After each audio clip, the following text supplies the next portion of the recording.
Pemirsa, Ikatan Dokter Anak Indonesia memperingatkan kemungkinan 1 juta anak akan meninggal bila sekolah di seluruh Indonesia dibuka kembali saat ini. Federasi Serikat Guru Indonesia menilai di zona hijau sekalipun pembukaan kembali sekolah berpotensi menjadi klaster baru COVID-19.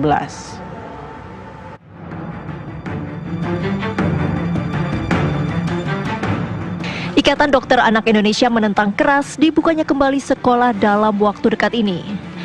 Menurut Ketua Umum Ikatan Dokter Anak Indonesia Dr. Aman B. Pulungan, sekolah paling cepat baru aman dibuka setelah 2020. Itu pun berlaku syarat dan ketentuan. Kita didiklah anak kita di rumah dulu. Paling tidak kita tunggu sampai 2020. Bersabarlah kita dulu. Sampai nanti pemeriksaannya cukup dan kami lihat nanti kurva anak yang meninggal juga menurun. Tiap minggu masih menaik nih kurva anak yang meninggal. Tiap minggu masih naik kurva anak yang positif. Yang PDP juga masih menaik sekarang. Ya kan? Kami dihilir, kami yang merawat, kami tahu jadinya. Federasi Serikat Guru Indonesia menilai sependapat. Wasekjen FSGI Satriwan Salim menyatakan, jika dibuka saat ini sekolah berpotensi menjadi klaster baru penyebaran COVID-19. Sekalipun bila sekolah berada di zona hijau.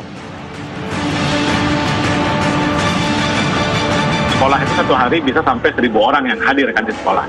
Siswa kalau di SMP SMA itu bisa masing-masing sampai 700 siswa, 3 angkatan kan.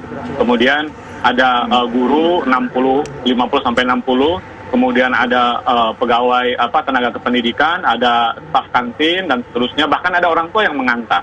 Ya kan, bahkan anggaplah di sekolah ada protokol kesehatan yang nanti kita bahas. Tetapi ketika dia pulang dengan menggunakan angkutan umum, kan tidak ada yang menjamin anak-anak kita atau guru akan steril kan dari penyebaran COVID ini. Atau yang kedua misalnya begini, sekolah dan wilayah di sekolah itu misalnya saya di Rawamangun gitu ya, Rawamangun, Pulau Gadung, anggaplah zona hijau misalnya gitu. Tetapi anak-anaknya yang bersekolah berasal dari daerah lain yang zonanya zona merah kan. Oke, kalau sekolah negeri ada zonasi, kebijakan zonasi, tetapi sekolah swasta kan tidak ada zonasi. Jadi tidak menutup kemungkinan anak dan guru bersekolah di sekolah zona hijau, tetapi rumahnya berasal dari zona merah. Nah ini kan persoalan juga. Jadi memang secara prinsipil kami berharap agar tidak buru-buru untuk membuka sekolah walaupun itu di zona hijau sekalipun. Itu dulu yang pertama, Mas Andro. Menurut Ikatan Dokter Anak Indonesia, pemerintah tidak boleh mengambil kebijakan coba-coba dalam hal membuka kembali sekolah. Misalnya menerapkan teori herd immunity. Karena dengan teori ini diperkirakan akan ada 1 juta anak Indonesia yang direlakan untuk meninggal. Saya melihat kalau 60 juta anak ini masuk sekolah pada saat ini, kalau katanya lah belakangan ini tren teori herd immunity.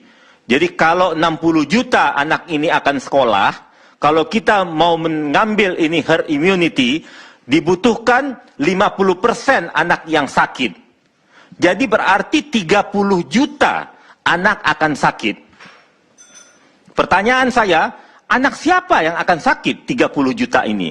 Nah, setelah itu dari 30 juta yang sakit, kita ambil mortalitasnya, angka kematian sekarang kita di Indonesia antara 2-5%, kita ambil angka tengah 3 atau 4%, jadi akan ada 1 juta anak yang meninggal.